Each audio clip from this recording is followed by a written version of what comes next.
Also wanted to let you know that while you're adjusting your audio, hopefully you can all hear, we'll be recording this webinar. So you'll see that flash on your screen to let you know that we are recording this. We'll be placing this webinar on our website. So that's our reason for recording it.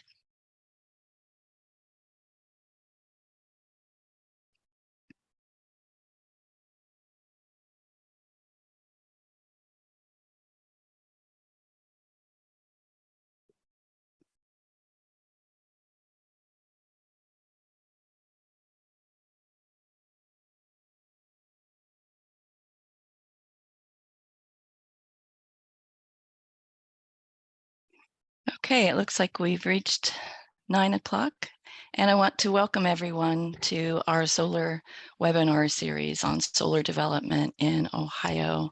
I'm Peggy Hall, and I'm with Ohio State University's Agricultural and Resource Law program, and I'll kick off the series this morning. Hopefully you can hear us. If you have any issues, you'll need to place that in the Q&A, and we'll try to help you if you're having audio issues this morning. We can see what we can do to troubleshoot that for you. But otherwise, the chat box is not something that's available for those kinds of issues. So please use Q&A for any audio issues that you might be having. So as I said, I'm Peggy Hall. I'm an attorney with OSU Extension, and I direct our Agricultural and Resource Law program here at OSU. I am, I think, fortunate to have worked for several years on this issue of solar development in Ohio. It's one that has certainly been challenging and interesting, and a lot of legal issues for us to work through. My experience, my background is as a private practitioner, but having come to Ohio State, I now can take a more academic view of some of those solar development issues that we're experiencing here in Ohio. My background, though, as an attorney is not enough to work through this. And so I have teamed up with Eric Romick, and I'll, Eric, ask you to introduce yourself this morning. Yes, thank you and good morning. As Peggy mentioned, my name's Eric Romick. I'm a OSU Extension educator. I'm a statewide field specialist for energy education. So while we're talking about solar today, I get kind of pulled into all kinds of different energy discussions. So everything from oil and gas development in Eastern Ohio to some of the wind development in Northwest Ohio. And then I do a lot of on-farm research related to energy management, load shifting, different types of strategies to help farms and businesses lower their energy cost. So, but this is certainly a emerging topic that, you know, as Peggy and I were reflecting yesterday, I think it was 2016 when we started to receive our first couple phone calls from some landowners that had been contacted to lease ground for large scale solar. And you know, we never, at least I can't speak for Peggy, but I never imagined that it would evolve into the type of development boom that we're seeing and experiencing today. So certainly a lot of things to consider, and glad you could join us. So Peggy, you want to? Yes, thank you, Eric. Yeah. You know, our first, my first concern back in 2016 when we first started hearing about this was the solar lease. And we certainly have gone far beyond just trying to address that issue and that topic of the solar lease. And now I'm pulled into many of the land use law issues that come with solar development. And as you heard from Eric, he's been working on the technical side of solar development. So with our combined experience, we hope that we can provide a good overview of how solar development occurs. And you can find many of our research articles that we've written, our law bulletins and guides on the Farm Office website. We have quite a few law bulletins. We have several videos explaining new laws that have come up in Ohio as we've worked through this period of solar development. all of those resources are available. And then Eric also has resources available on his site, go.osu.edu/farm energy, where he also provides information and assistance with farms that are seeking to add solar to their operations. So a lot of resources that we have made available for you.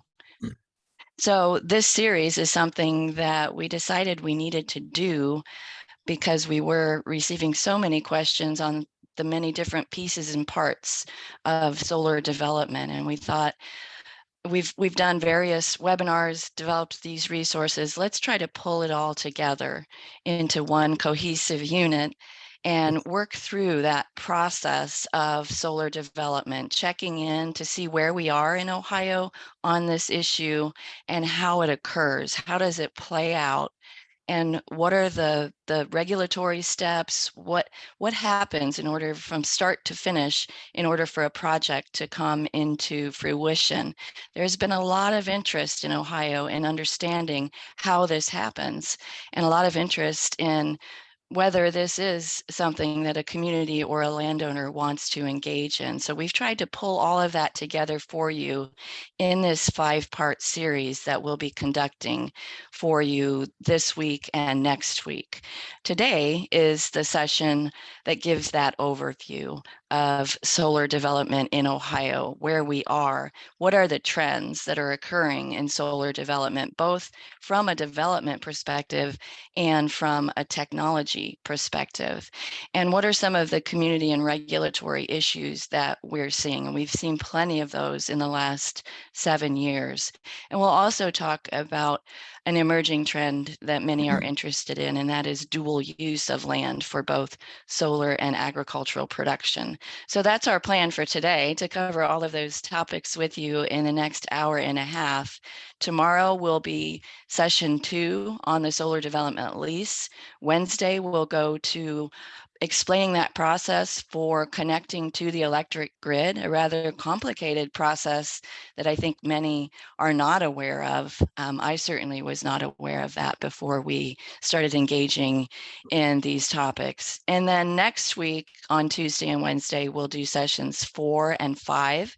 And those will be on that project of that process of having a solar project approved. How does that happen? There are different avenues for that kind of process. So we'll discuss that. And in session 5, we'll look more closely at what does happen when a project proceeds and will be constructed. So we'll be looking at the construction process itself, and also talking about what happens after it's constructed and what happens in the future when that project has reached the end of its lifetime, that decommissioning phase that we need to address as well. So that's our plan over the 5 webinar series. And today, as I said, we'll begin with session 1 on solar energy, the overview and trends in solar energy. And just to kind of echo that, Peggy, that summary, one of the challenges that I think we've seen delivering programming on this topic is, number one, we have a wide range of folks in the audience, right? So some interested in community impact, some interested in taxation. You might have local government, potential lease, those looking at land lease agreements. And so there's just a lot of different folks that are looking at this from a different perspective. And with this topic, the details matter. It's just such a complex topic as you kind of look at the development from start to finish, and the details matter. So sometimes we have to get into the weeds, and what Peggy and I were finding was it's really difficult to do in an hour and a half or 2 hours. And so that's why we thought it would really be beneficial to try and break it down and pull in some of the content that we find ourselves pruning out so that we can fit it within a 2-hour window, because even then we tend to have a half hour of questions when we're done. So hopefully this will help really give some of that detail and that foundational content that helps you understand the process kind of from start to finish. Yes, and the process is complicated. It's a lot to take in. And so we decided to break this up into 5 webinars so that we could give you time to try to dig a little deeper into understanding all of the laws, the regulations, the procedures, the steps that are involved in bringing solar development to Ohio. And as you know, sometimes those steps are not completed and a project does not occur for one reason or another. But Erica has prepared this slide that I think is really helpful to understanding that big picture of how do we get from start to finish, and where might there be an interruption or a step that just never does come to completion. So Eric, looking at this slide that you've prepared, I think Yeah. really highlights how complicated the process is and the different layers that are involved. Yeah, and I want to take a minute to kind of reflect on it, and kind of spoiler alert, we're gonna come back to this kind of at the beginning of each of these modules, and hopefully we won't have to spend as much time, but just kind of a quick touch to remind folks what we're talking about here. But this really came about with questions that I would get following a program. So, we would think that we had kind of described this accurately, but then we would get a question, and I'd be like, well, that's related to the taxation side of the approval process, not, the interconnection side. Or so there was just still a disconnect. And one of the things that I thought would be helpful is if we kind of highlighted these critical layers. And so, you know, obviously there's every project's going to be a bit different, and size and scope and scale and location, all of these things matter. But I think at a high level, we can look at this and say there's really three critical junctures here in Ohio as you look at the regulatory oversight. There's the approval for interconnection. So the when we talk about interconnection, I mean, we're talking about physically interconnecting a generator into the power grid. And so that is kind of a standalone process. You can't just interconnect a generator into the distribution or transmission grid without asking somebody and making sure that it's done right. So you can see there if you can see my cursor, correct, Peggy? Yeah. So the two entities that really kind of play a big role in that here in Ohio would be the Public Utilities Commission of Ohio and PJM. And we'll get into quite a bit of detail for each of these organizations and their role as we go through the 5-part series. But the next layer would be kind of this permit to construct. We think of it kind of as a construction permit, but it's probably more accurately described in Ohio as a certificate to construct, own, and operate a electric generation facility. So step one is interconnecting a generator. Step two is the permit or the green light to actually build it. And then step three would be there's a process for a tax exemption in Ohio. And so we'll get into this a little bit today.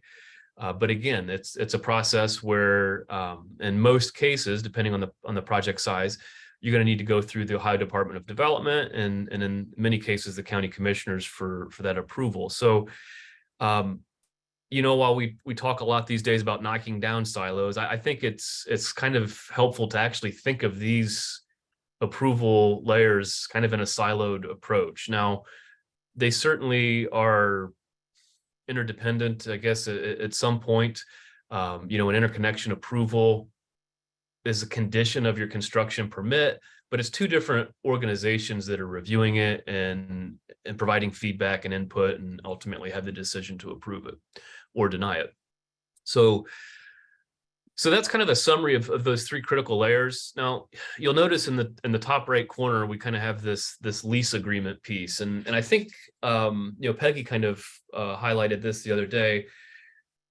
This really helps us also not only look at the different layers of regulatory oversight, but I think it helps us get some perspective on the timeline and the cycle that it goes through kind of start to finish in developing a project. And, that being kind of in that top right corner is intentional because, the execution of a lease agreement is really kind of that first step. So the developers need to show evidence of site control in order to kind of go through this interconnection process. So if you're hearing about leasing activity that's taking place in your county, steps 1, 2, and 3 really haven't even begun yet. And so it's really going to be a long path forward. So anyhow, hopefully we'll kind of Yes, and reflect on this as we move forward and revisit it throughout our 5 modules. we do often hear, Eric, in our work, many people say, oh, I've heard a lease has been signed, so that means we're getting a project, right? And the answer is, well, no, not necessarily. The lease is very, very early in the process. There are many, many layers and steps that still have to proceed and be completed before we know for sure how to answer that question of, does that mean we're getting a facility in our community? And we hope that this slide and this entire series helps people understand all those different layers, and also to know that that first step of that we hear about at the community level, that leases are being signed, is really just the beginning of a long chain of events that may or may not be completed and come to fruition. So important to understand all those layers. Absolutely. All right, so we want to just take a minute. You know who we are. We'd like to see who's attending the webinar today. So we have this poll question for you. If you, hopefully you see that. Are you seeing that, Eric, on your Yes. screen? Yep. If Came you up. could indicate what your role is here today. I know you might be wearing several hats and be several of these, but primarily, what is your reason for attending this webinar today? So what is your role here as you attend? What are you doing? What is your interest in solar development, or the role that you might play in that? So we just wanted to get a sense so that we and everyone here this morning understands who is listening in. Also, as we're completing that, just want to remind you that if you have a question of either of us, please put that in the Q&A, and we will try to decide whether that's something we need to address as soon as you ask it, or we'll hold off and try to answer that question at a later point in the webinar. But if you do have a question, the Q&A is the way to deal with that. Others will not see your question. Those come directly to us, and we can either answer it directly to you or answer it so that everyone is aware of the question and answer. So just wanted to make you aware of that. The chat box, I'm not sure if everyone can actually see the chat box. I'm hoping that you can see the chat box, but that is available only for us to communicate with you, and that's not available for questions. So it looks like it slowed down, Eric, here on the poll. Let me end Yep. that. I think everyone's answered, and I'll share the results. Can you see that now? Yes. Yep. Okay. So looks like a lot So of yeah. local government. Quite a variation. I'd say this is No. pretty consistent with what our our typical workshops look like. A wide range uh, of interest, coming at this Yes. topic from a different angle for sure. Yes. Yeah. So hopefully we have information here that satisfies all your different needs for being here today. That's our hope, that we can provide good information for all of you for whatever your interest might be.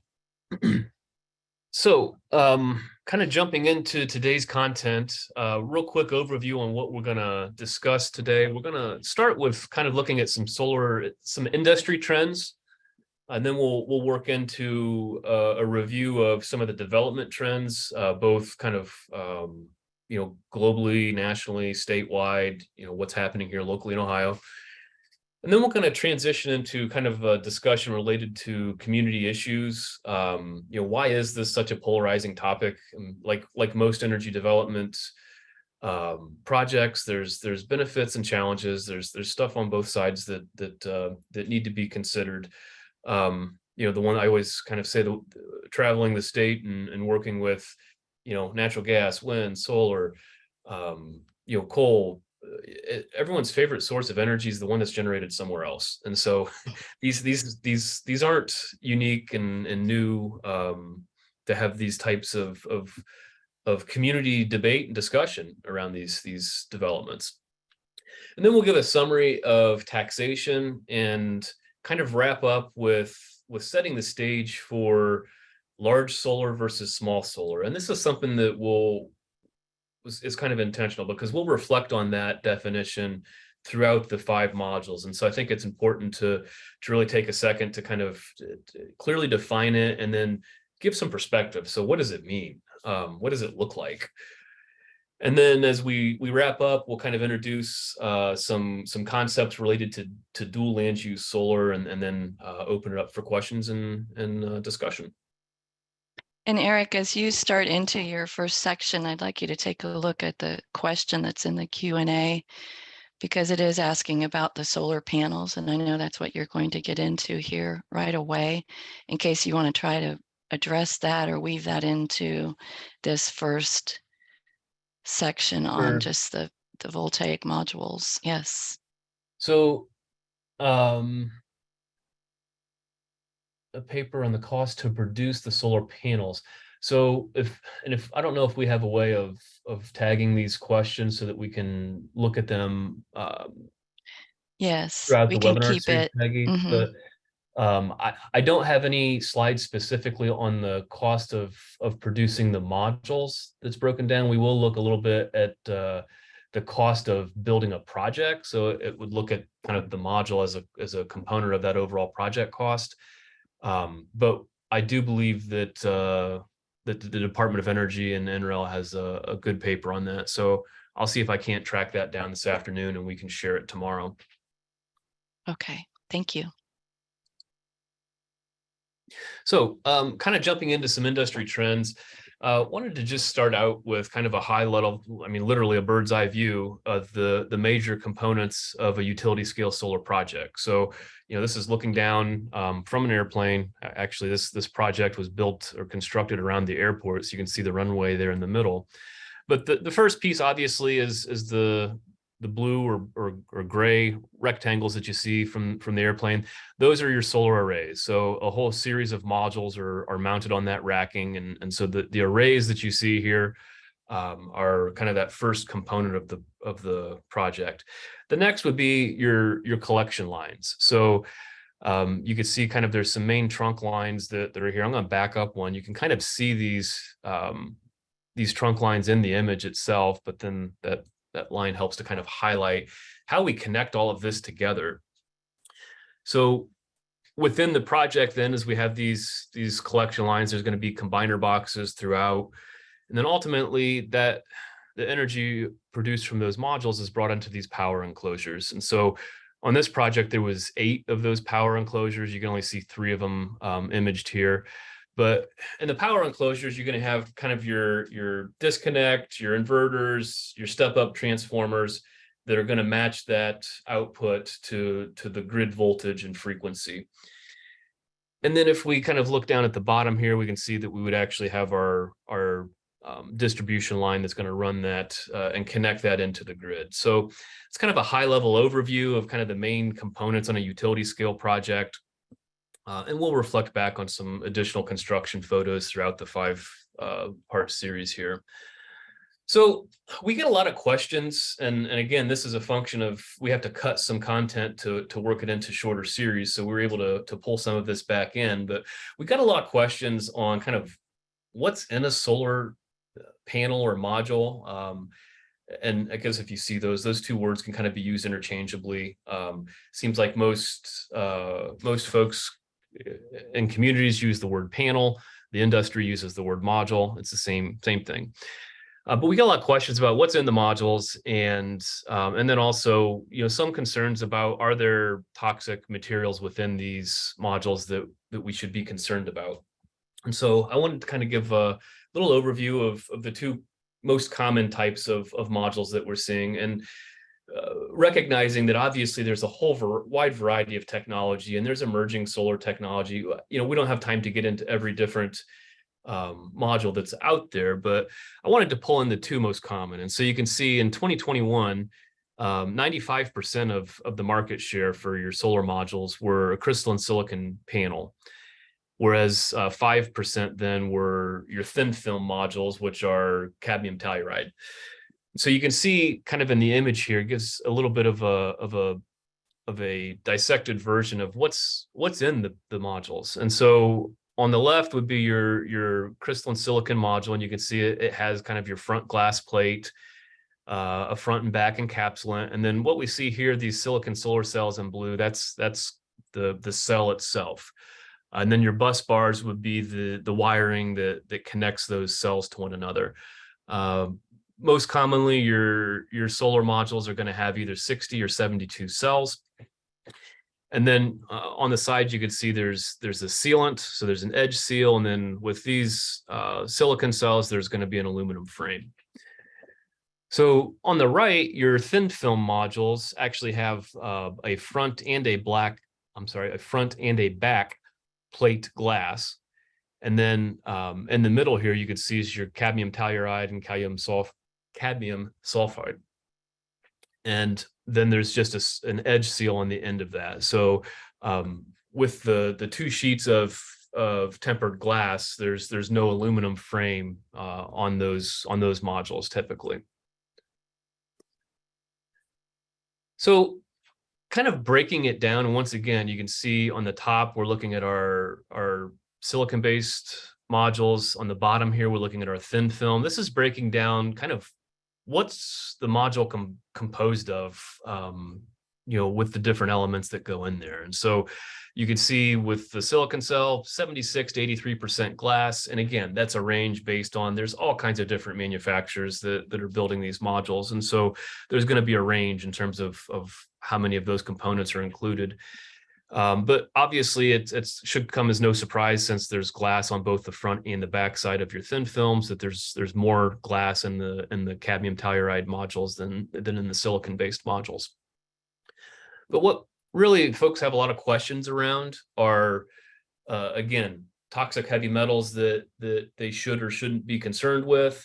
And, I think it's important to recognize the scale, right? And how much is there. So obviously with your silicon-based modules, lead is what we're most concerned with. And the lead that exists in the silicon-based modules is typically associated with the solder. So there's still some lead-based solder that's used.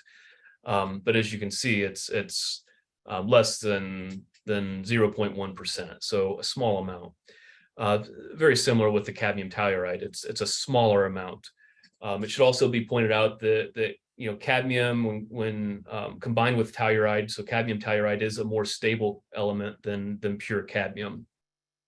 And then the other thing I guess that I think it's important to remember is, there's a certain element of risk that we all accept in our everyday life. And so there is no risk-free energy source. It just doesn't exist. And so it's important that we kind of try and put it in perspective and weigh the benefits and challenges of all of these different energy sources. I guess as an example, we all drive around. I shouldn't say we all. Obviously, there's a transition to electric vehicles, but a light duty car battery, lead acid car batteries, you're going to have a gallon of the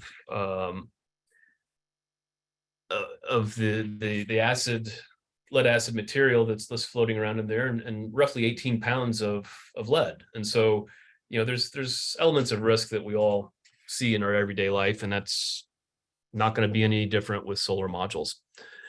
So to give a little additional insight on kind of the health and safety, I wanted to share, this is from a report from the Electric Power Research Institute. I saw them provide this at a national extension conference, and I thought it was really interesting.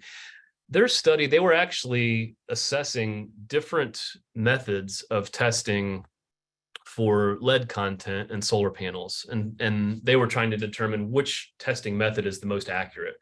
And they found that this what they refer to as the water jet extraction method gave the most consistent results. But in this table, what you'll see here, just to give you, whoops, got my clicker. So what you see here in the table is this. If I switch to my laser pointer, it won't switch so easy. MF1, MF2, MF3. These are manufacturers. So they have 3 different manufacturers, 4 different modules for each of these manufacturers, and 2 different labs. So they tried to have some good variation in the study. And you can see that the EPA limit for lead is 5, and you can kind of see where most of the results came in at. And the 16 was an outlier, and they kind of had a whole section that described why. And there was actually some issues with the wrong samples being run at the lab. But what they're looking at here when we think about this TCLP is it's the EPA's toxicity characteristic leaching procedure. And so they look at 8 different distinct metals. They look at mercury, arsenic, barium, cadmium, chromium, lead, selenium, and silver. And what they're essentially doing is trying to determine, is this hazardous waste or not? And so if it passes the TCLP testing procedures by the EPA, it would be considered non-hazardous waste, and it could be disposed right into the landfill. And so that's kind of gives you a sense that, while certainly not every module passes these standards, in most cases, the silicon-based modules, as they're looking for lead, do pass the EPA's TCLP procedures, and they are considered non-hazardous material. So, Eric, if I could interrupt, there's a question. How does someone gain access to those US EPA TCLP results for panels specific to a project? Is that possible? That's so looking at a specific panel. I would, so here, I think I get the sense of where they're going with this. So they're concerned about a specific project that may be in their area. Yes. So the first thing I would recommend is to interact on the Power Siting Board's website and look at the application packets and the information it's public data on that case record. And you can typically find in those applications, they discuss the components of their project. So a lot of times they'll list a couple of different modules that they would be considering. So they'll say, hey, these are the modules we plan to use, or we may use these based on supply chain. And so try and identify what modules they're speccing in for that project. And then from there, you should be able to find an MSDS sheet that would kind of break down what's in there and at what levels. And then the EPA also has a solar website that talks about the TCLP procedures. So, but I would assume in that and those MSDS sheets that you can see kind of what percentage of these different elements that you'll find in that specific module, and whether or not it has or hasn't passed that procedure. I've looked before to find in my mind, as like, it would be beautiful if you could find a database that would have all these MSDS sheets for your various modules, but you can't. So you kind of have to go look for a specific module. But I think if you start with the siting board to identify that brand, and then start to do a search for that MSDS sheet to see, what elements are in there, has it passed the TCLP, and then if you want additional information on that EPA TCLP procedure, you can find that online, and they have that specific. If you Google, solar modules TCLP, you'll find they have a specific page for that. Good question. So kind of want to shift gears a little bit. So we talked about, concerns with lead as it would be related to the crystalline silicon-based modules. Talk a little bit about the environmental health and safety risk of your thin film modules related to cadmium telluride. As shown here on the screen, cadmium, the element cadmium is a carcinogen. It's a lung carcinogen with long-term exposures that we certainly need to be concerned about. With perspective. So as a lung carcinogen, I think what we would really want to have a lot of concern with this is actually in the manufacturing process, not necessarily a project that's operational. So as you see here, the only pathways where you can really be exposed to ingesting this would be if these modules were purposely ground into a fine dust, because it is a lung carcinogen. So being that it's within the thin layers of glass or sandwiched in between there, it's not something that you need to worry about, in the operation of a module, inhaling any of these elements as a fine dust particle. I think, again, where the real concern with this is making sure that proper safety procedures are being followed in the manufacturing process of handling these components. Thin film end of life broken modules still pass the TCLP procedures, and again, these can be disposed of in landfills. And I say can be because we really don't know. At the end of the day, what's going to happen with. I know that there's a lot of discussion around recycling the modules. Certainly technically, solar modules can be recycled. The problem is the economics of that are kind of difficult. So it's a very energy intensive process. And at the end of the day, the commodities that you get out on the back end of the recycling process have a relatively low market value. So in most cases, right now, if you're looking to dispose of modules, you're going to actually pay to have them landfilled because they pass the TCLP procedures, and it's cheaper to have them landfilled than what it is to pay to have them recycled. Okay, so moving on, additional concerns and questions that we see. A lot of times we'll get questions related to, well, what about fires? It's a question that we'll get a lot of times after these programs. And so I figured we'd throw a couple slides together to kind of look at this. So, certainly there's examples where, there have been fires within solar projects, and that's, would be reckless to suggest that, well, that's not a concern. Certainly, there could be fires in these projects, and we have to make sure that we have local first responders, trained to address that. But, the concern about what happens to these modules when there is a fire, and, are we going to have, concerns about inhaling vaporants from these in that type of an instance. And you can see here that cadmium telluride, the melting point for that's 1041 degrees Celsius. So I kind of put a table together with some benchmarks, and you can see these are different elements that are commonly found in solar modules. So, we have crystalline silicon and cadmium telluride, which we've talked quite a bit about. And one of the things to consider is, so certainly in the most extreme example with like an extreme forest fire, certainly those temperatures get high enough, but you really need to consider the fuel source and what the typical temperature would be and the different types of fires. So even your average forest fire is 800 degrees Celsius, which is well below the melting point of cadmium telluride.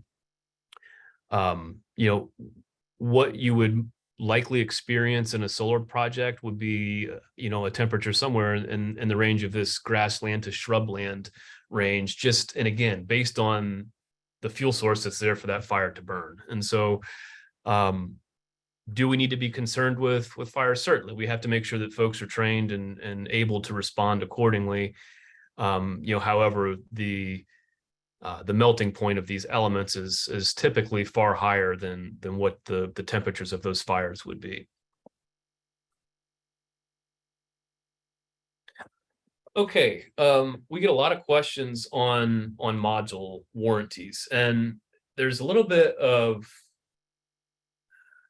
confusion around the warranties on modules because there's typically two different types of warranties that they'll carry. So the first that we'll talk about is kind of the product warranty. And so when we think about a product warranty, we're thinking about kind of a manufacturer defect. So let's say a module or a solar panel stops working because it's getting moisture in. So say the seal went out and it gets moisture in the module and it stops working.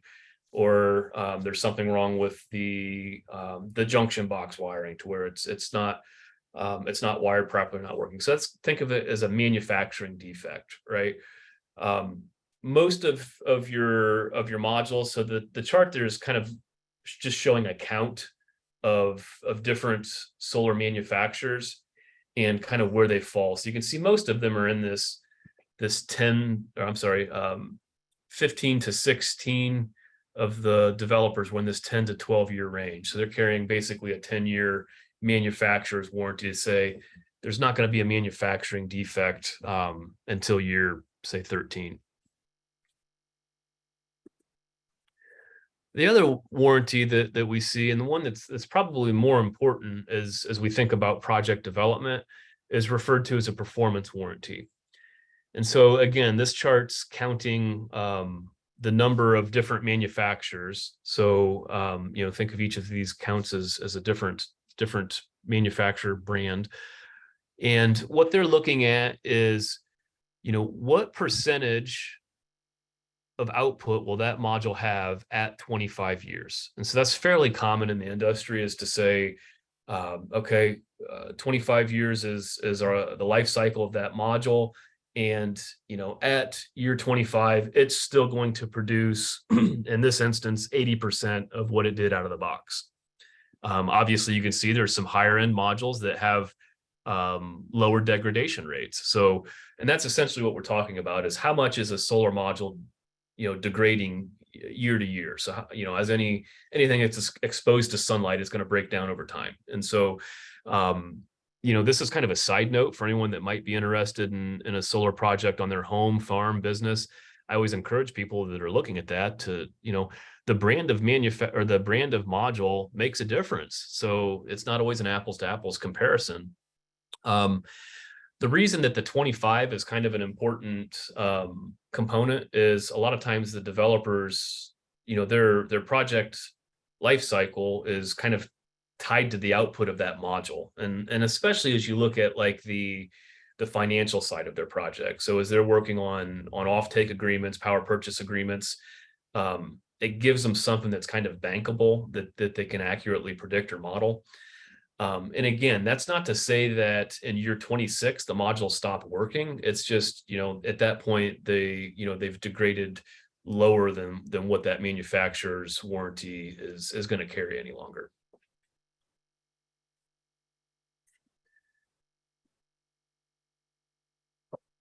So manufacturing, this is another question that we get a bunch. And I wanted to talk a little bit about the manufacturing process, more from a supply chain standpoint and getting into the weeds of how it's produced. But you'll see in the next couple of charts this same sequence of polysilicon wafers, the cells, the modules, and the glass. And I threw this schematic in here to kind of give you a sense of what we're looking at in terms of the raw feedstock all the way through the production of the PV cells, and then the cells into the actual module. Obviously, this process is for silicon-based cells. Your thin film modules would be a little bit different. But what you can see here is the IRA, and this context is referring to the Inflation Reduction Act. So following the Inflation Reduction Act, there's some funds, and now we see over 85 gigawatts of additional capacity and 18 separate new manufacturing plants that are being set in place. And this is for domestic manufacturing. So this is kind of in the US. You can see here in 2021, this is kind of showing the US deployment of PV. So kind of gives you a sense of what we installed in 2021 and what our manufacturing capabilities would be. And I say would be because we really need to look at this chart closely to see, this green and light green. So these are announced manufacturing facilities. So these are announced capacities, meaning they're not currently, in existence where you can draw from that. And so it's kind of important to do. And if we kind of take that green out and say, well, what do we currently have? You can see our domestic manufacturing for PV solar modules is well below what our 2021 deployment was in terms of the capacity additions that we set in place in 2021.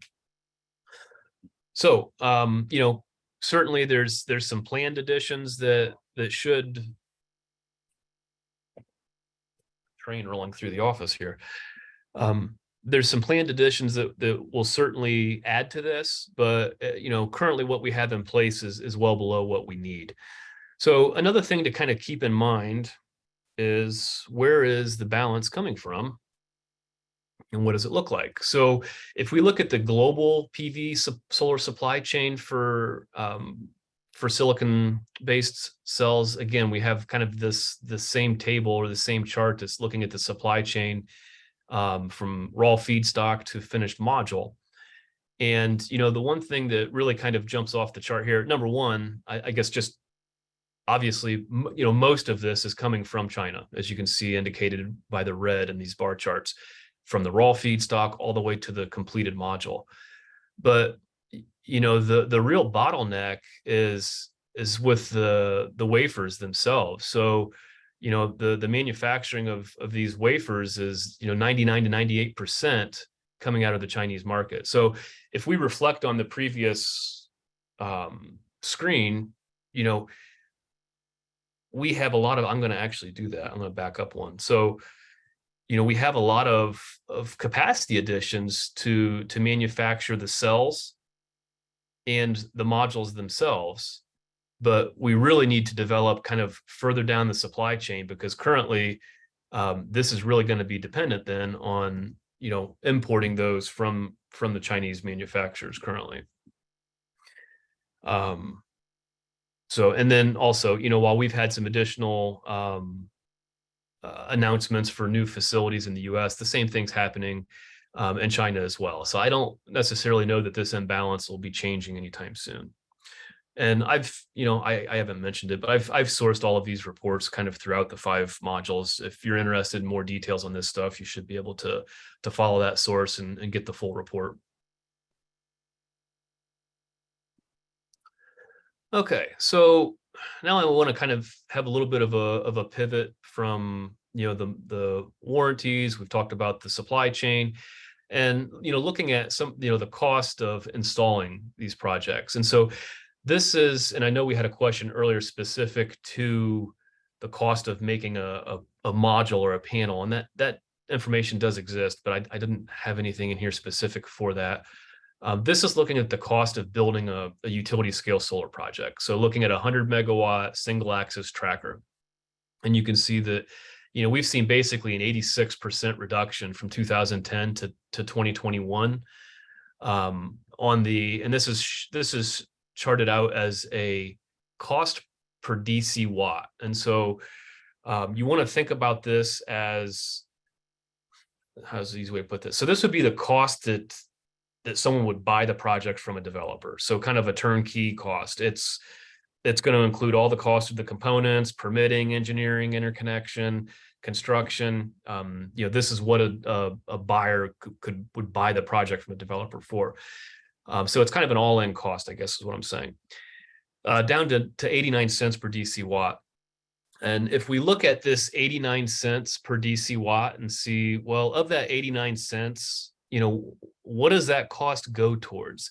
You can see 38% of it is based on modules, on the cost of the actual module. 4% for inverters, and then this BOS is balance of system. So structural balance of system, think of things like racking, concrete, stone, those types of components. Electrical balance of systems would be wiring, conduit, connector boxes. And then of course your soft cost is going to include everything from labor, engineering, interconnection costs, permit, construction, those types of soft costs. So just to kind of give you a little breakdown of where those dollars go.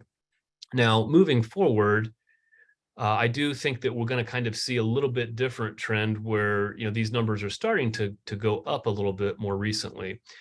So, this is kind of benchmarked in April 2021 and looking at the percent increase of these different components for manufacturing solar modules. And so, if you think about what's happening in the world, the supply chain crunch with freight costs and containerized freight, the Russian invasion and Ukraine, that really sent kind of global oil prices and markets went up, and just overall inflation from 2021 to 2022, the CPIs increased 9%, and global commodity prices have gone up 48%. So the solar industry is not immune to that. And obviously this chart's kind of reflecting that, where you can see, 88% increase for polysilicon, 29% increase for cells, and 19% increase for modules. So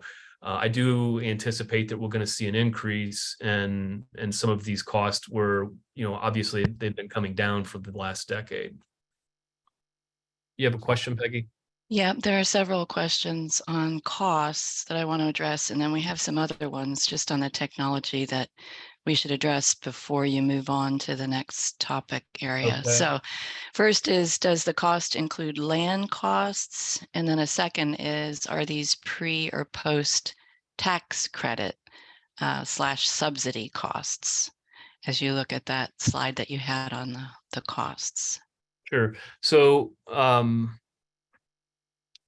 yes. So the land cost is included with in this soft cost, and you can get the data from this this quarterly benchmark report that itemizes some of that, but from a display standpoint, it gets kind of clumsy to try and share it on a chart. But the land cost is included in that soft cost bundle. What was the second part of that? The tax credits or Tax credit, subsidy yeah. costs. Okay, so yeah, that's kind of on the other side of the sheet. So this is the cost. This is the cost for them to construct it.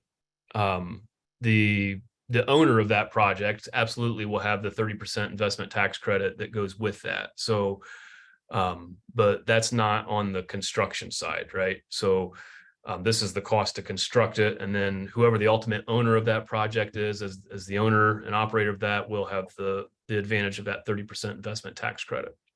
And so, when you think about the developers kind of putting together the other side of that project, your incentives, which really the primary incentive now is that investment tax credit program, and under the Inflation Reduction Act, and I haven't looked at the rollout of this yet, but I do know that there's some options for that to be converted into kind of a production tax credit, similar to what wind was using in kind of the early 2010s. But on the other side of this development side, you have your investment tax credit program, and then your offtake agreements. So selling the actual energy that's providing the income for those developers, or those owners, I should say. Okay, and I have a few questions on the technology itself. Do you want to take those now, or finish up here with this last slide? Sure, we can. Are they in there? Okay. Are they in the box? They are. One is about PFAS, which, as you know, is a growing concern from the environmental standpoint. So is there any testing similar to the TCLP testing that you described that would address PFAS either within or applied to the panels? PFAS are those, for those who may not be aware, those forever chemicals that we've been learning about recently. Yeah, I am not going to pretend that I know the answer to that, but again, that's something that we can look at. I don't know if the EPA has a separate testing procedure for that. I do think know where that's to go very and look. new. Yes. So yeah, that's a good question. And again, I'm not gonna make something up. So I'll try and dig into that. And again, if we can kind of collect some of these questions that we leave open, that's the benefit of kind of coming back. We could maybe real quickly throw some of that into the intro for tomorrow. Okay. All right. Then the next question is that solar developers often claim that their equipment is rated Tier 1, implying that they are using the best available quality equipment. What does Tier 1 mean? Is it a rating based on equipment quality? Have you heard that phrase, Tier 1? I have not heard panels? That. No. No? Okay. So that might be something that is being used in marketing that we're not seeing on your side of this issue. Okay, we'll look into that one as well and see if we can learn more about what that claim might involve.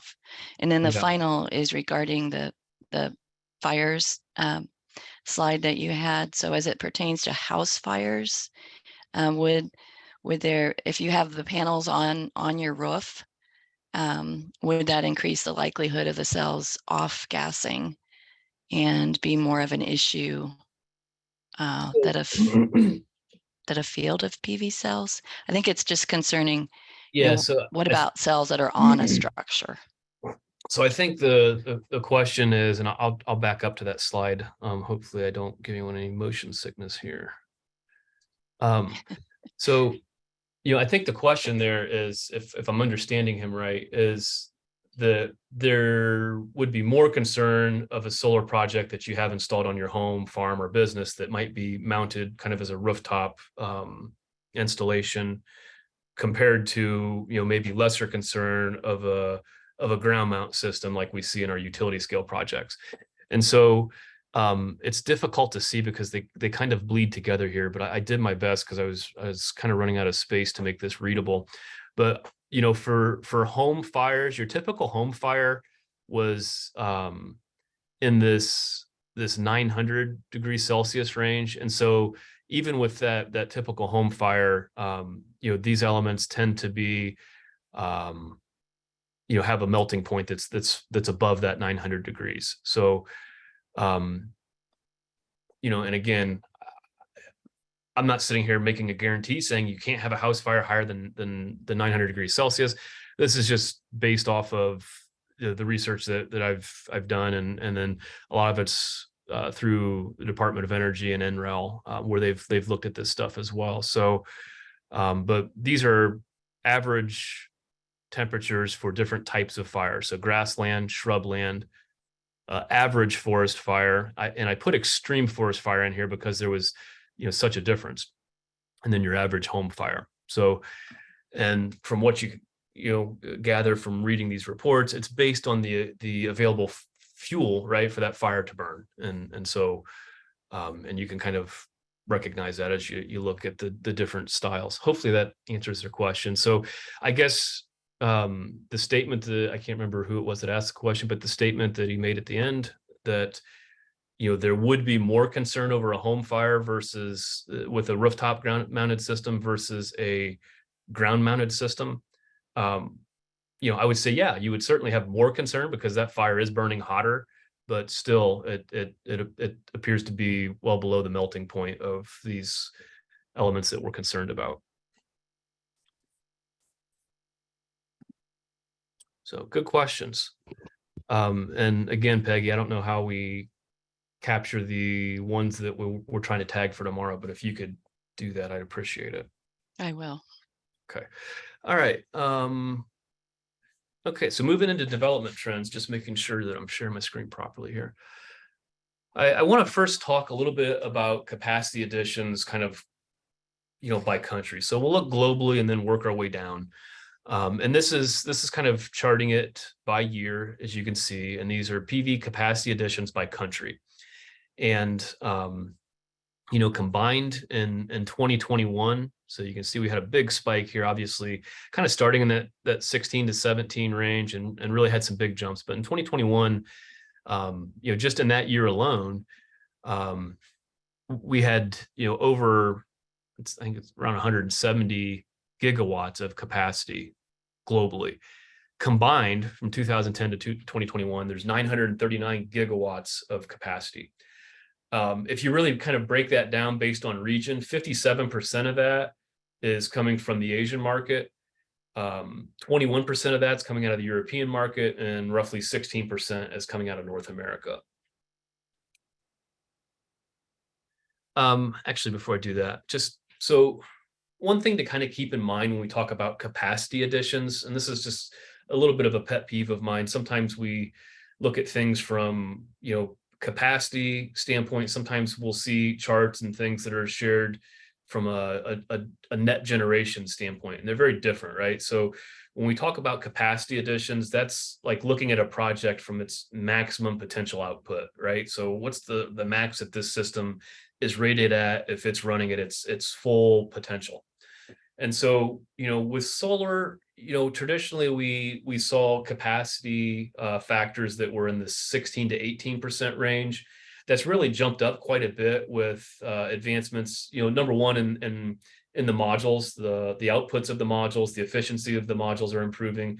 But probably more importantly, is the cost of single axis tracker systems have come down. And so a single axis tracker being a system that very simply follows the sun east to west throughout the day.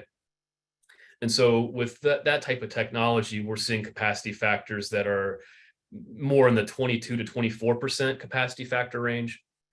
And so, when we think about what a capacity factor is telling us, that's a ratio of maximum potential output over actual output, so actual energy generated. So it's just kind of important. I don't like how we kind of commingle these metrics sometimes. So looking back to 2021 and the capacity additions in 2021, the US accounted for 18.6 gigawatts. And, I think this is kind of interesting. This was actually a little bit surprising to me when you look at it regionally, that, the Midwest, the Southwest, Southeast, it's fairly evenly kind of dispersed regionally throughout the US. Obviously Texas is a little bit bigger. They tend to do energy big down there. But I think that this is kind of interesting, that a lot of times people maybe kind of pigeonhole solar as a technology that, oh, well, that's for Southwest part of the country, like down in the deserts where it's hot. And that's just not the case. We're seeing this technology being rolled out, really in every corner of the country.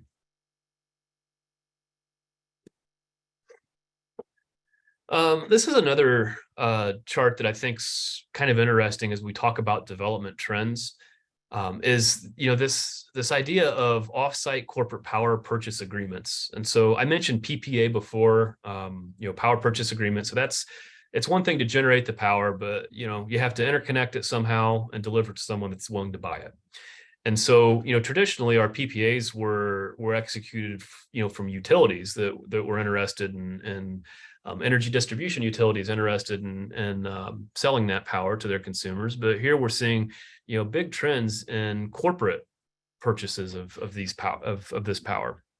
And obviously, it's kind of headlined by a lot of your tech companies here, with McDonald's kind of in the middle. But then also that other category is really, you can see it's a big piece of the puzzle. And so there's certainly some examples of that, taking place here in Ohio. But when you think about this, kind of combining 2018 to 2022 represents 50 gigawatts of PV capacity that there have been power purchase agreements executed. So a couple things. Number one, just because a power purchase agreement's executed doesn't mean the project's going to be built. Like there's always this element of risk in terms of whether a project works its way all the way through the development cycle. It's a long, tedious, expensive, difficult cycle to navigate. And so there's a lot of opportunities where, things might not go as planned and the projects withdraw. But nonetheless, 50 gigawatts of capacity power purchase agreements that have been executed. To give that perspective, we talked about on the last slide that in 2021, the US installed a total of 18.6 gigawatts of solar capacity. So, this is some major, this is a major trend. So, and it's relatively new, as you can see, really kind of jumping off in 2018, but really kind of 2020, 2021, I don't know exactly where that's falling in the chart, but I would say you're in the 13 to 14 gigawatts range just in 2021. All right, so I want to kind of transition into a little bit of a discussion about Ohio. And this chart, and as you can see in the title, is looking at Ohio's net electrical generation. So this is not capacity. This is actual electricity generated from solar projects that are operational in Ohio. And, from, get my cursor there, from 2015 to 2022, we've seen 193% increase in the electrical generation from PV solar. So we've seen significant increases. It's just, still relatively small compared to other sources of generation in Ohio. So, you can kind of see that in 2015, there was, very little solar, but in 2022, you can start to see this yellow sliver appear up top here. But Obviously, the electric generation in Ohio is currently kind of dominated by natural gas, where we've seen reduction in coal, a lot of retirement from our coal generators, and instead kind of seeing a transition where we're adding those natural gas facilities. And then nuclear, as you can see, all the way back to 2001, has remained very consistent. So I do expect, though, that we'll see that transition change based on the development activity that's currently taking place. If you look at the Ohio Power Siting Board and the large utility scale projects that we're seeing around the state, there's 51 projects currently active in the Power Siting Board queue across Ohio. And this table is kind of showing where they're at and the different phases of the development, I should say, approval process that they're at. So some of them, pre-application is kind of that early phase. So that's where they're just getting started. Pending would be those projects that the siting board's currently reviewing. And then pre-construction, so these projects would be those that are approved but haven't yet started construction. So they're kind of doing the final engineering and procurement and staging up for construction. And then this is relatively new. We've had kind of a big block of projects move out of pre-construction into the construction phase. So one of the things that Peggy and I've talked about is these projects have existed for a long time in Ohio, for the last several years, largely on paper. And so we see them, we see the reports, you hear about the leasing, you hear about public meetings, but you're not seeing a lot of it, right? And now it's becoming real. Like, we're starting to see a lot of development around the state as 13 projects are under construction and 3 are operational. If you think about the range on these projects, it's 800 megawatt, 6,000 acre project would be the largest. The smallest is a 68 megawatt project that's just under 1,000 acres. And on average, and again, this is a moving target as these projects kind of come in and out of the queue, so this might be off a little bit, but on average, the average project's around 190 megawatts and 1,900 acres, just to kind of give a perspective. I want you to kind of take note of this acres per megawatt that I calculated down here. And obviously this is just looking at summing up the total capacity of all 51 of those projects and the total acreage. And, basically, from the acreage that is leased, that's the total project area. So there'll be some area within that leased ground that exists, say inside like their boundary fence, that doesn't necessarily have solar modules on it. And so that looking at that total area, though, it's 9.9 acres per megawatt. And we'll come back to that here shortly. Looking a little bit at, what exists in the project queue. And so this is looking at the PJM interconnection queue. So this is the queue for projects to interconnect into the transmission side of our power grid. If we look at it in terms of, I tried to do a heat map just to give people an idea of, where the most planned activity is currently at. And this is looking at it by a project count. So, how many projects, how many interconnection requests or projects have been made in each of these counties. And you can see, certainly there's a hotbed here, kind of in that Hardin, Logan, Union, Madison, down into Pickaway. We could also look at this from totals 387. And again, this is a moving number. This is a target that's constantly moving. So I try and update it every month or so, but it may be off a little bit as new projects come into the queue or as some projects withdraw. And then, this is looking at the same data set. It's just, instead of looking at it from a project standpoint, it's looking at it from a capacity standpoint. So how many megawatts of capacity is showing up in each of these counties? And again, I think we can kind of see that similar kind of hot spot where, there's a lot of development activity kind of centered there. And if you reflect back on the other map, what that kind of tells you is you saw there were some other target areas that showed up a little hotter on this heat map. those are projects that are most likely smaller, right? So you'd see more projects, but they're just not as big. And the total for the total capacity for all those projects currently active in the PJM is just over 31,400 megawatts. And Eric, just to clarify, when you say they're in the PJM queue, means that they're just requesting, starting through that process of getting approval to connect to the grid, correct? Yes. So if we think about that first slide where we talked about the different layers, right? Your interconnection is kind of that first step.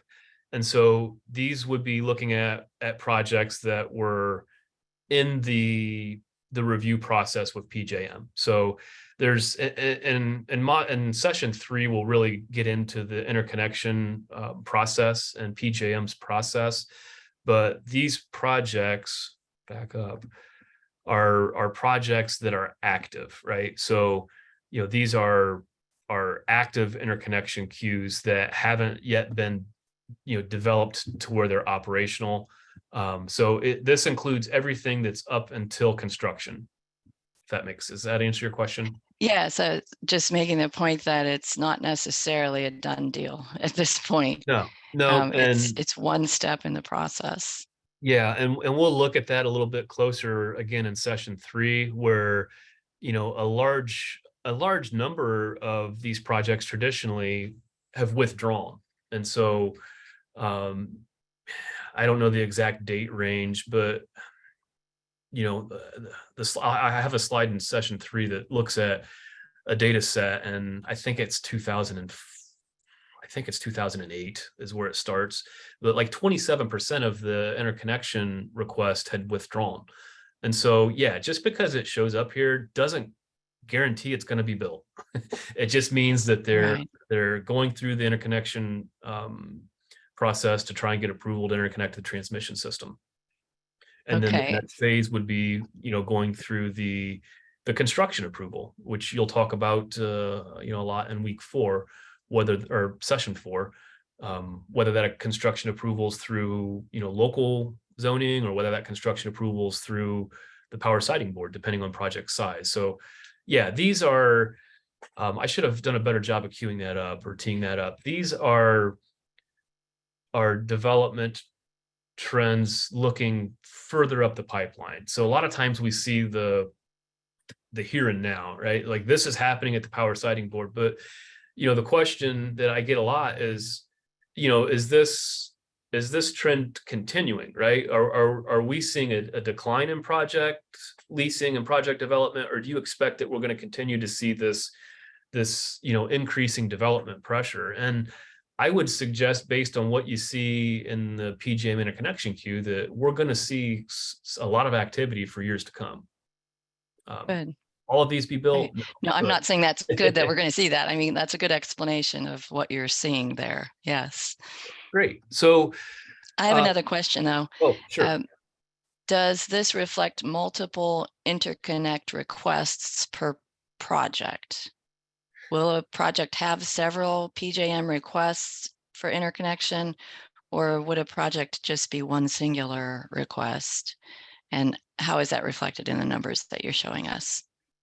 So a little bit of both. So there are some projects that have multiple requests for interconnection, but it's at separate POIs, separate point of interconnections.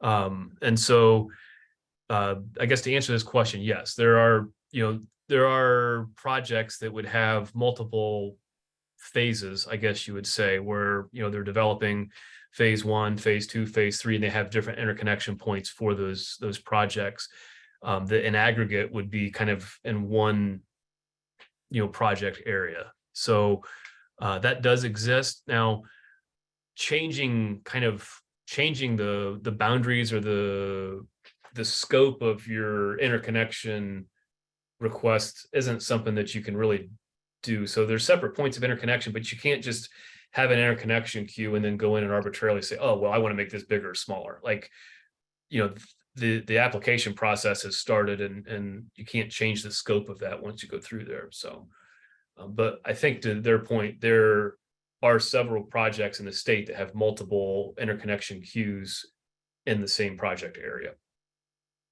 Good. Okay. Thank you.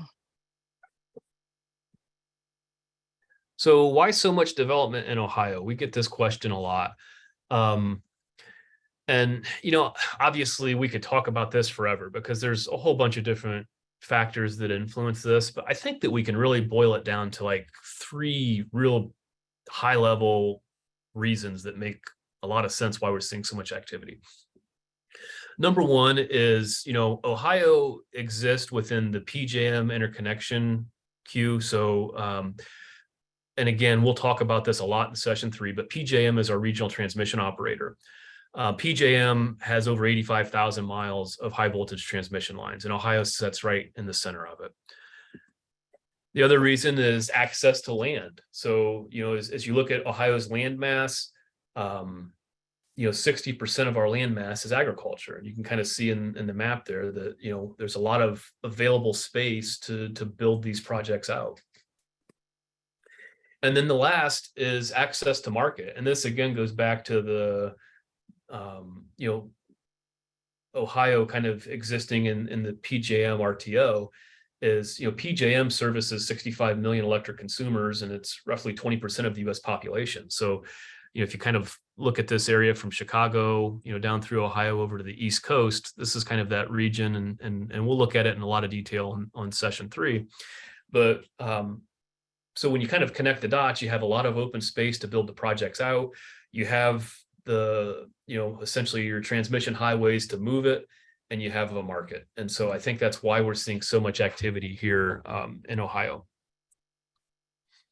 And if you really look at kind of the hot spots within those heat maps that we were looking at, and you overlay that with our transmission system, it makes a lot of sense that, hey, here's the infrastructure that they're really following for development.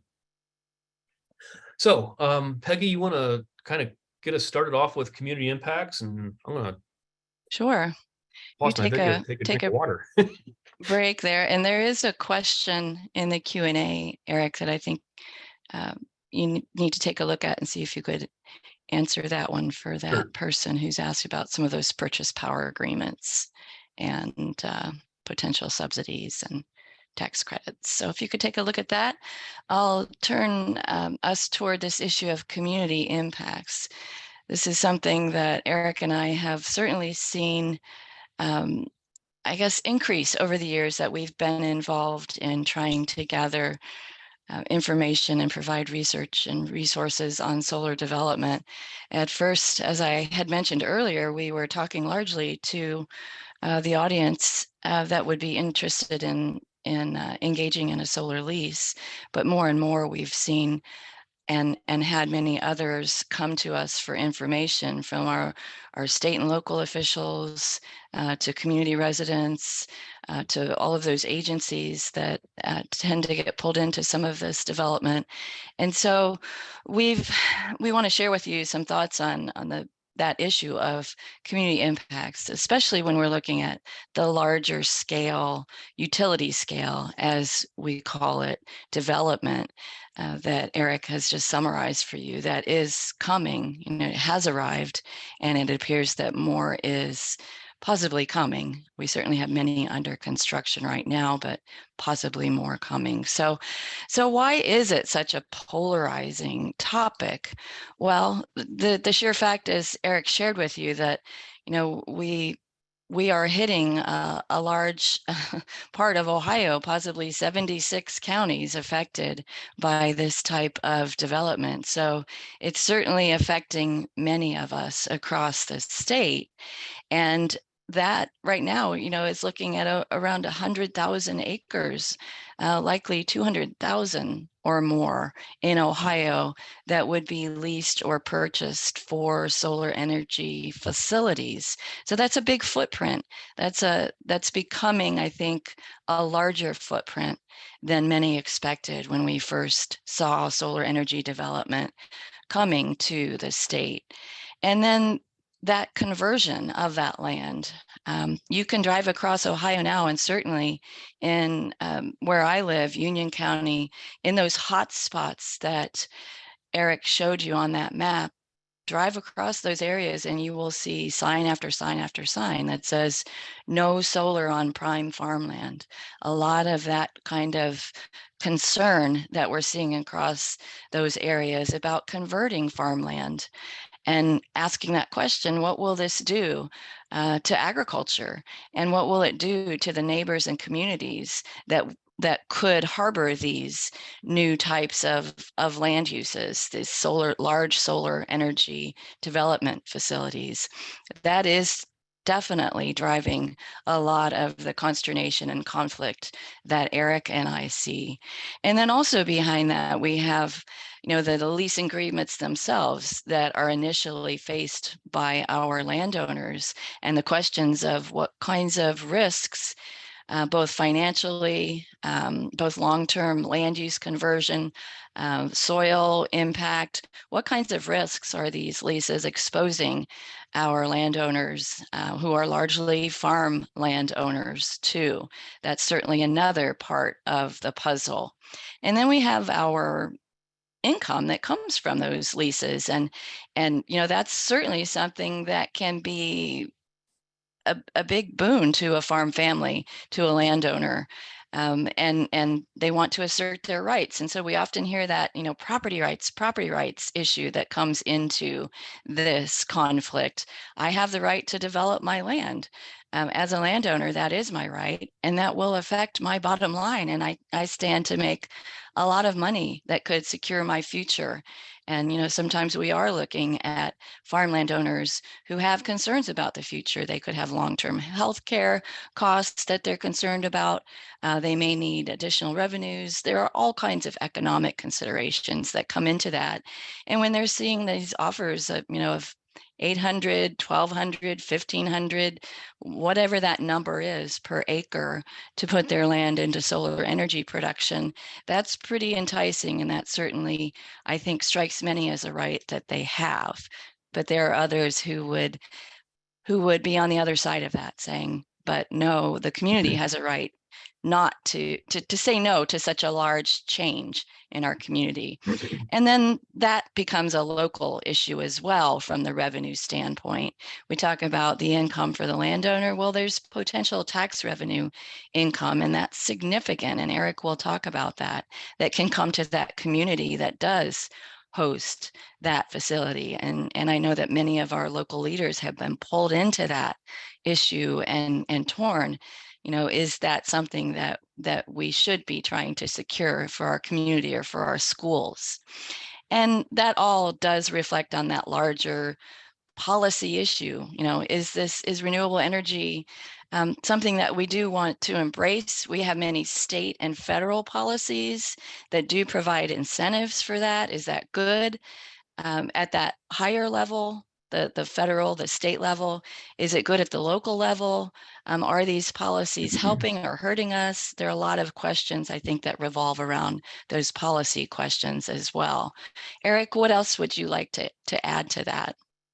I think you really covered it pretty well, Peggy. I think in respect to time, we probably need to move forward a little bit. I tend to get long-winded, and I think I have.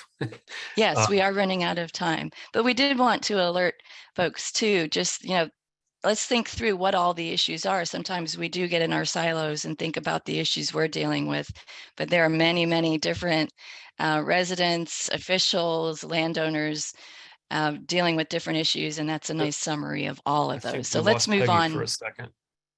Oh, are you back? Oh, can you hear me? Yes. Okay, sure. let's move on and talk about this issue of the land requirements, because that footprint is certainly one of the kind of sources of conflict. Yeah, I think as the cost of solar has come down, and obviously, and some of the questions have alluded to it. The investment tax credit program is a subsidy that's encouraging and supporting development. You kind of add those two together, and we're just seeing the scale really increase to the point where it's highlighting a weakness that I don't think anyone ever really talked about in the past, which is it's a technology with an inherently low power density, meaning it takes a lot of horizontal surface area to generate a little bit of power.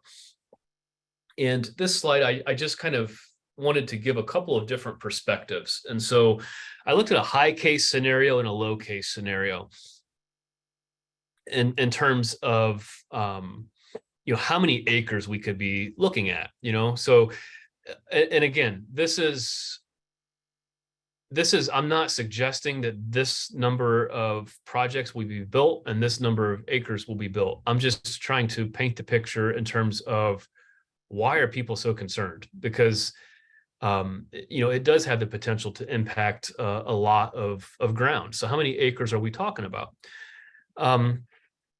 If you look at the total capacity that's in the development queue of 31,484, which again, not all of that's going to be built, but just help kind of understand the scope and the scale that we're looking at here. If you assume 9.9 acres per megawatt, which is what we saw of those projects in the power siting board queue, you're looking at over 311,000 acres. If you look at the most recent report from the National Renewable Energy Laboratory, they're suggesting it should be closer to 4.2 acres per megawatt. In that case, you're looking at 132,000 acres. And so the truth probably lies somewhere in the middle. But nonetheless, it's going to be a large footprint that we're talking about for development. For those that may not be as tuned in with the area and footprint, and I know a lot in the ag sector, we can kind of visualize this, but 311,000 acres, that's basically Portage County. So again, that's a worst case scenario, but just trying to help paint the picture as to why people are concerned about this land use discussion. We've kind of talked about a lot of these benefits and challenges, Peggy. I don't know that we need to spend a ton of time on this slide because we are getting a couple questions related to some of our last couple sequences here. But in general, emission-free electric, it's renewable. It's certainly an income revenue generating project in terms of lease rates and tax revenue. I really don't look at it as much of a long-term job shock. I mean, obviously there's some employment opportunities locally, but not a lot.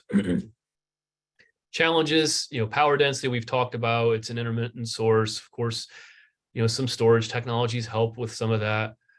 Drainage is something that we hear a lot.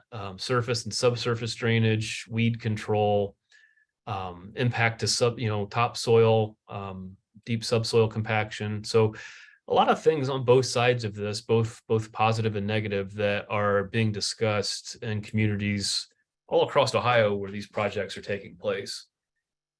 Peggy, you want to talk about some of these projects that have recently been?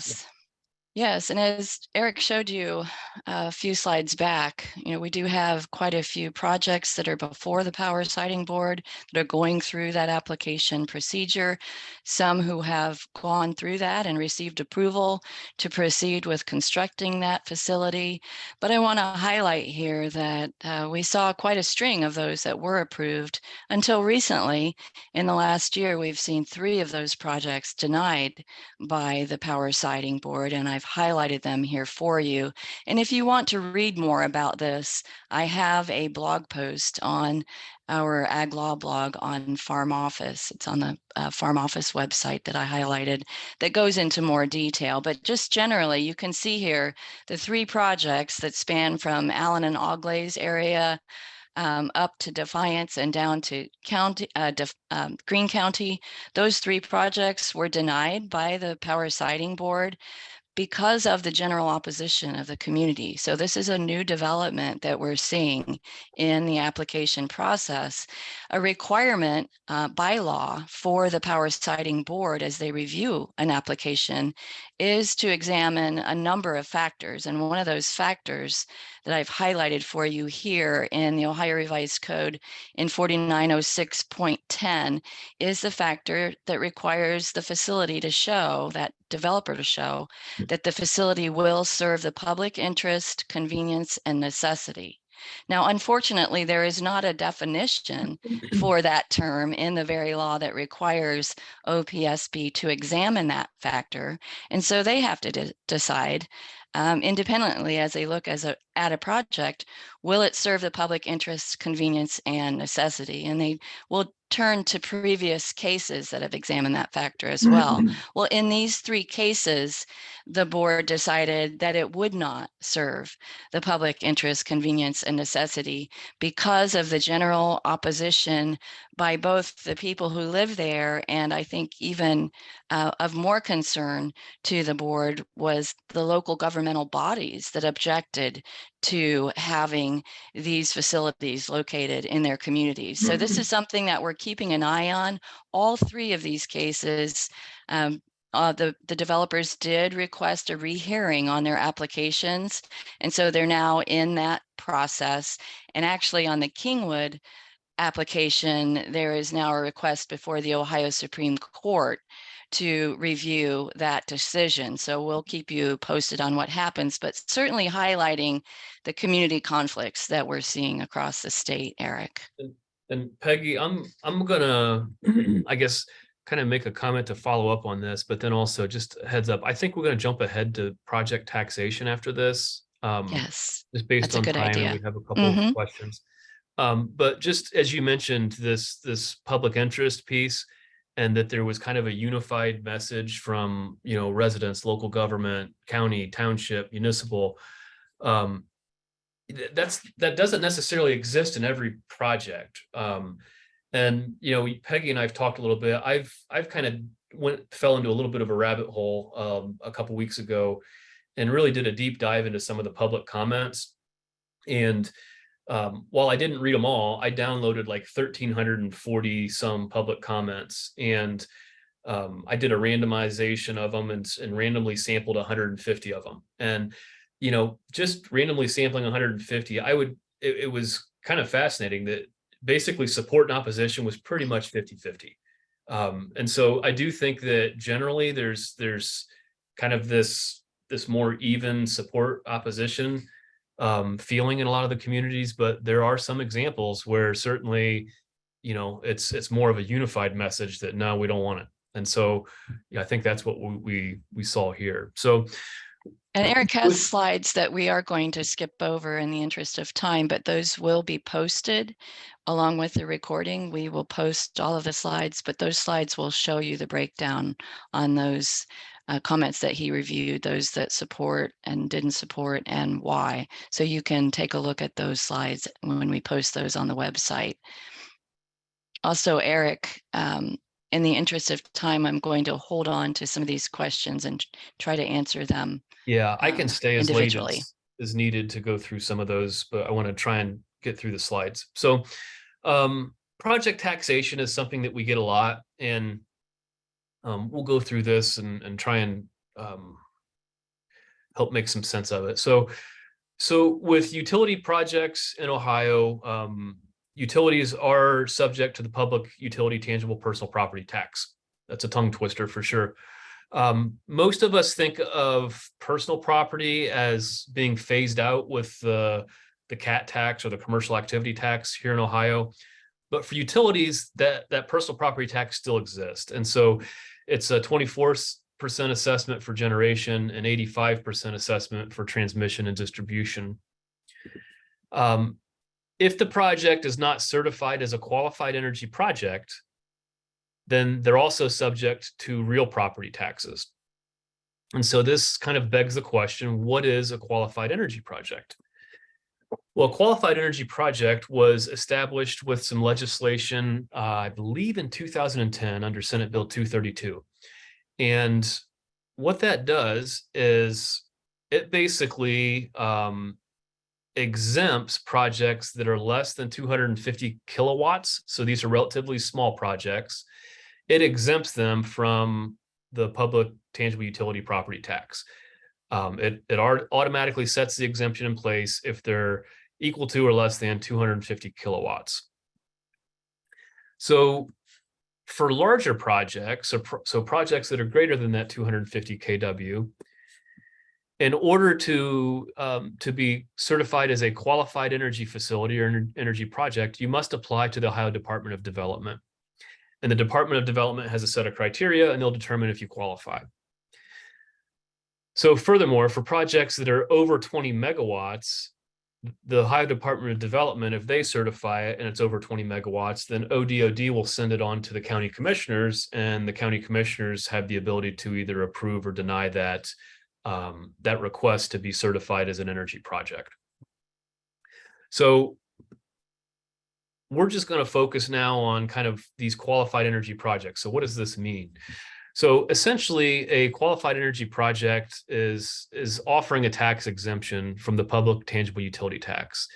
But I caution people not to get too concerned about the word exemption. It's essentially consolidating your tax liabilities into one flat fee, one annual payment in lieu of taxes that's based on the facility's total nameplate capacity. And so that's kind of important, because essentially this is bankable. I mean, you set your pilot payment, which we'll look at that rate on the next slide. And based on the nameplate capacity of the system, it's going to be a fixed amount that you get annually. It's not going to fluctuate based on, production or degradation of panels or modules, or weather and patterns of any type. It's fixed. There's a whole set of criteria that the Department of Development looks at in order for them that they need to comply with to be considered a qualified facility. And then the last condition to be considered and remain a qualified facility is they're required to make timely payments of their payment in lieu of taxes. And that goes to those payments go to local governments. So for solar, it's pretty easy calculation. The pilot or payment in lieu of taxes is set at $7,000 per megawatt of their nameplate capacity. And that's something that's paid annually. Now, the commissioners have the ability to add an additional service payment on top of the base fee, which is $7,000. It just cannot exceed $9,000. So for solar, your service payment could be up to an additional $2,000 per megawatt annually.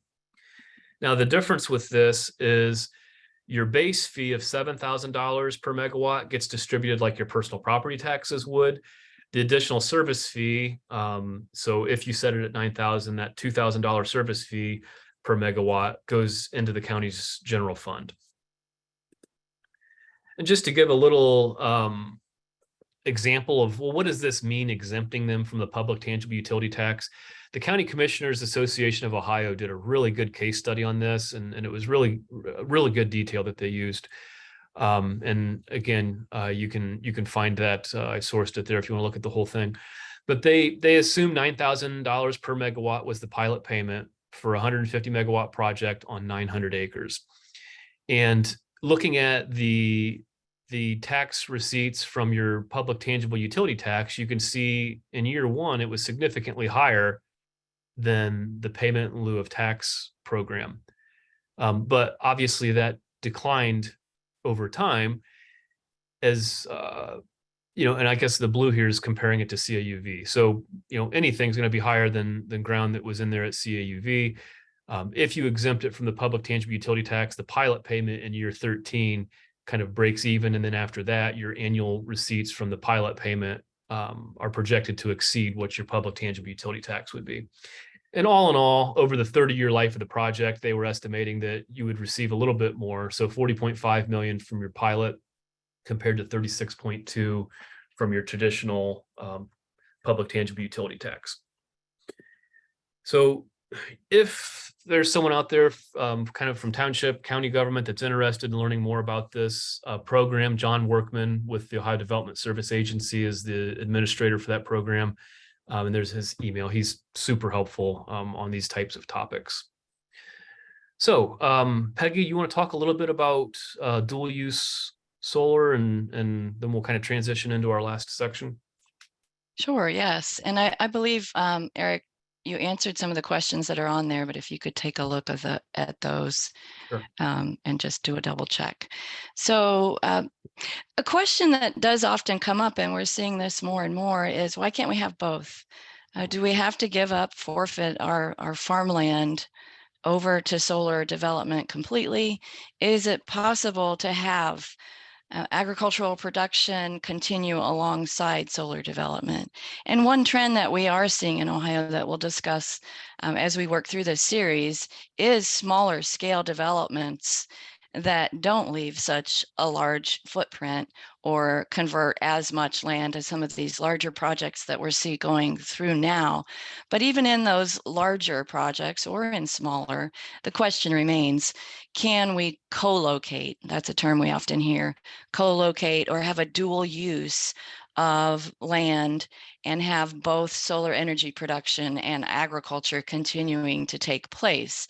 We are also hearing the term agrivoltaics in regards to this kind of dual use of land. So if you hear those terms, dual use, co-location, agrivoltaics, it's all raising that same question of whether we can have both production from an agricultural and a solar energy perspective taking place on this same parcel of land.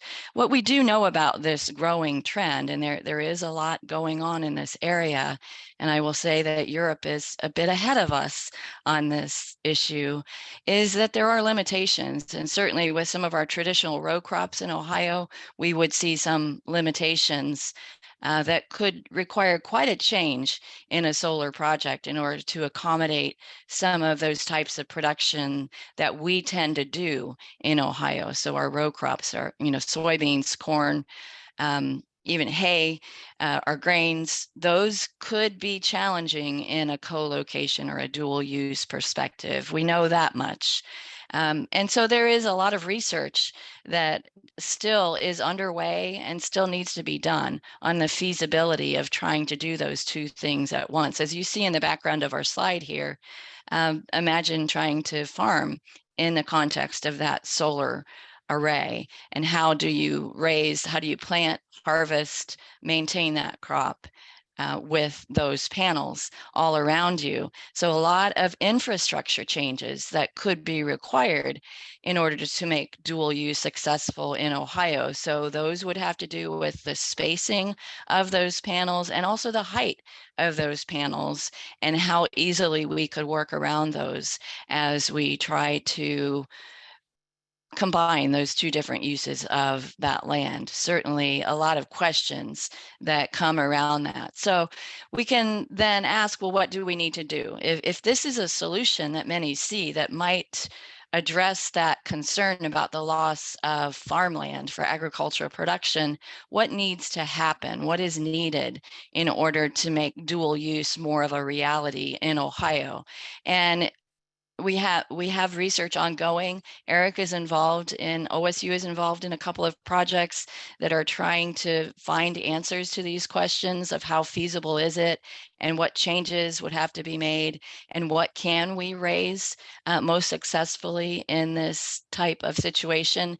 And I don't mean to limit this just to crops. We also have research going on with livestock and what kinds of livestock could we graze in a solar development project within the confines of that project. So we need research results.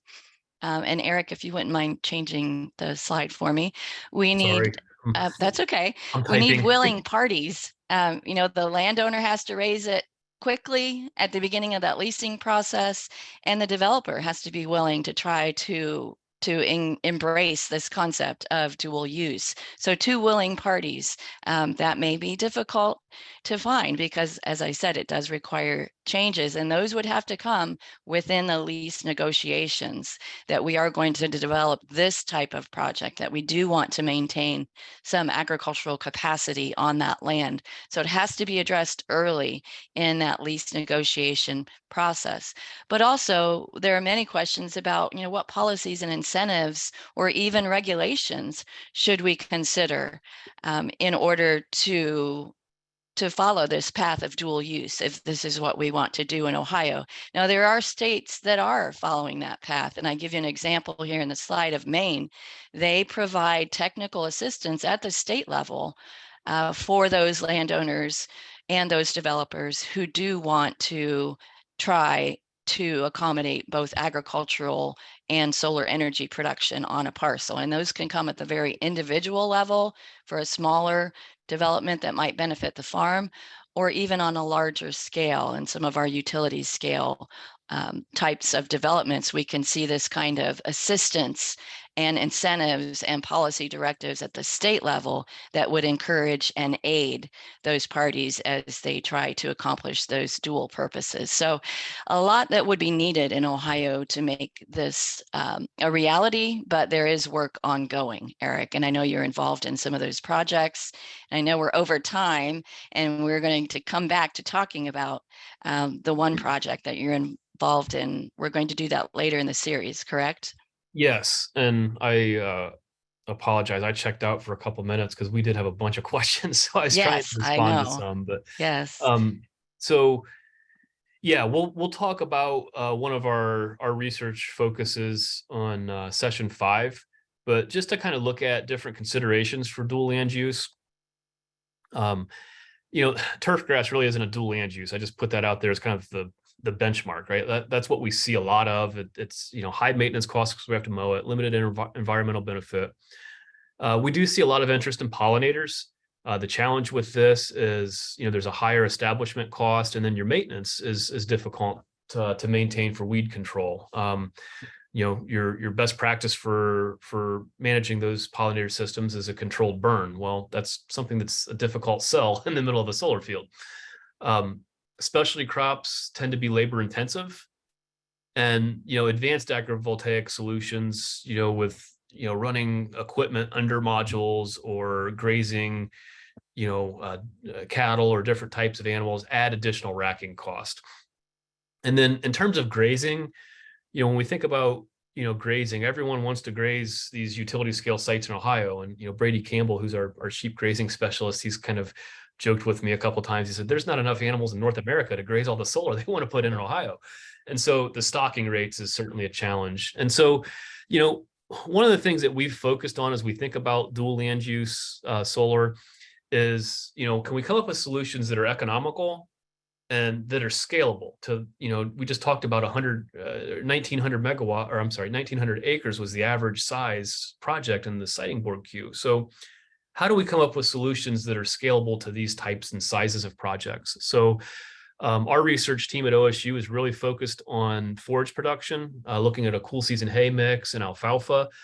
And as a teaser, in session 5, we'll kind of get into a little bit more detail on what some of that research has looked like. And I get a lot of questions these days on our project from the Department of Energy that was recently awarded, and what we're doing with that. So we'll kind of look at that a little bit in session 5.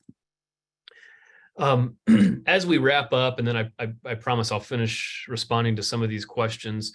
I did want to take a few minutes to just respond to the project size piece. And I think it's important that we kind of try to define it and then visualize it so that as we move forward and we talk about large versus small, we have some idea what we're referencing. So let's kind of jump into some definitions first. So when we think about a large scale solar facility, and so this is a definition of large scale solar as it exists in the Ohio Revised Code for power siting definitions. So think about the Ohio Power Siting Board. This is how they define a large scale solar. It's electric generating plant that has your associated panels, single interconnection point, that is a major utility facility. So now we kind of have to connect the dots and say, well, what is a major utility facility under 4906 power siting definitions? A major utility facility is an electric generating plant that is essentially has a capacity of 50 megawatts or more. So, to summarize, as we think about large scale solar or utility scale solar, we're talking about projects that are 50 megawatts or greater. When we think about small scale solar, this has kind of recently been redefined in some of the zoning regulations, and you can see the references to the revised code there for county, township, and municipal zoning. They've kind of redefined small scale solar to really build off of our large scale solar, right? Basically, it's saying anything that's less than 50 megawatts is small. And so what does that look like? is this large or small? I don't necessarily have a poll question for this, but just kind of posing the questions for those of you out there, I think most of us would suggest that this is small.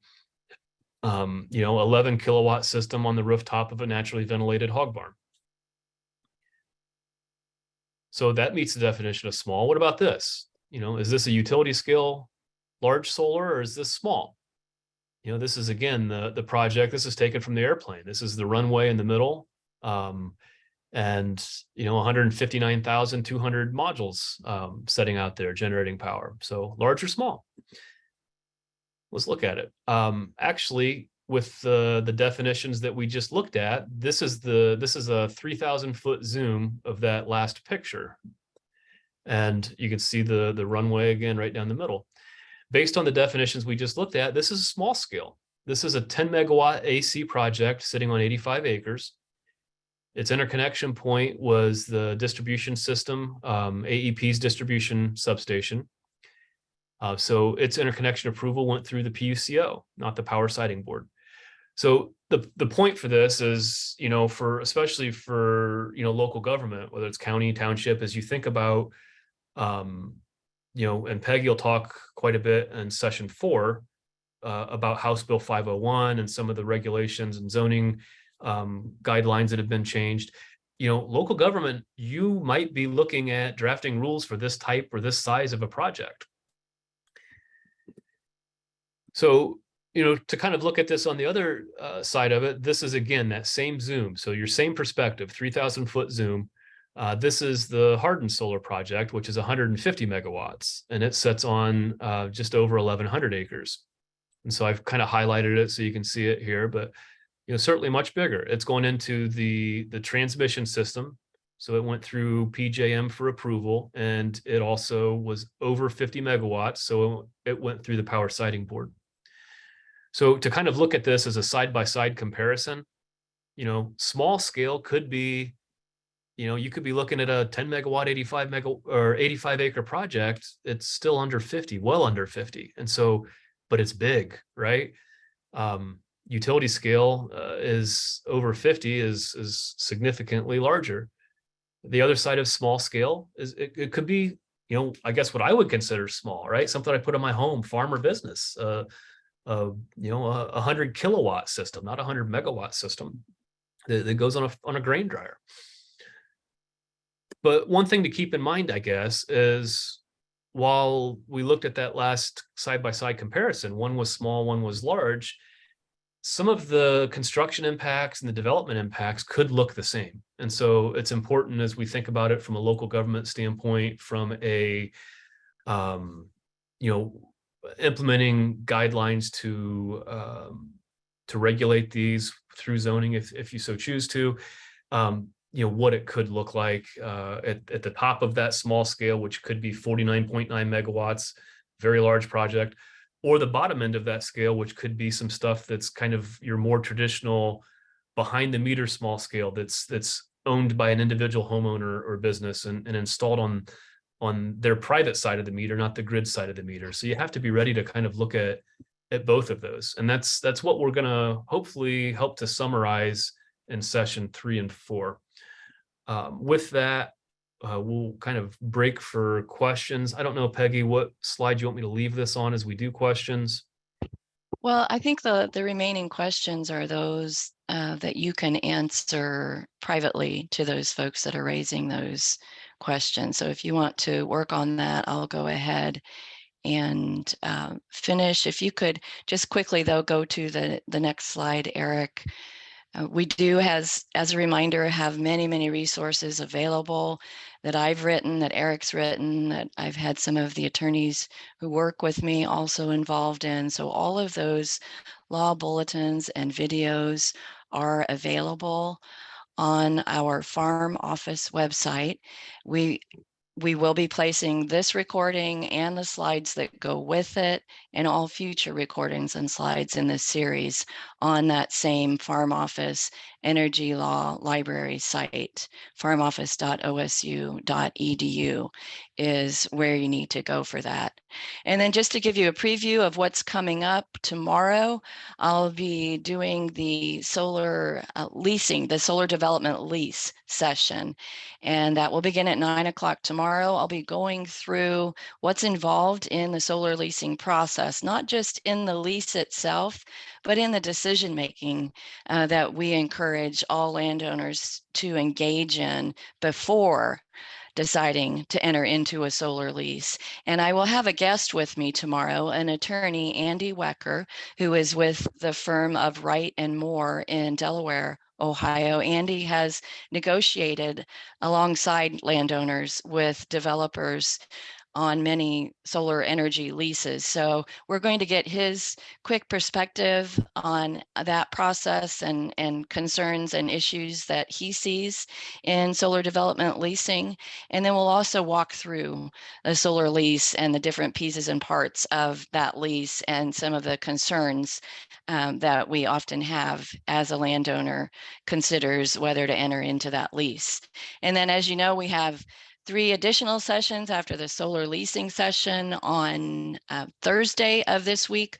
We'll be looking at that process, that regulatory process that is involved in connecting to the electric grid. A really important part of whether a project comes to fruition is whether it can receive that connection approval.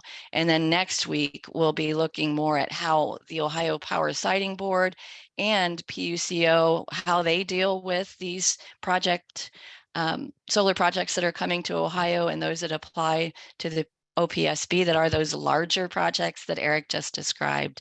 And then on Friday, we'll be looking at the construction process itself and the future of these projects and concerns with what happens to that land and that project in the future. So we thank you for joining us today. Sorry that we ran over time a bit, but we hope that it's all been really useful information for you.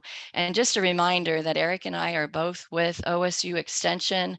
Our goal is not to advocate one side or another in this somewhat contentious issue of solar development, but to try to inform everyone with information that can help, whatever role you're playing, help you navigate that process. And we hope to continue to do that as we continue the series here in the next week. So please join us for the future webinars. And with that, Eric, I will close off unless there's something else that you wish to add. Well, I just, as I switched my screens, I lost audio for a minute, so I'm not sure where. That's where okay. We've covered all of this. You're Okay, fine. You can I proceed.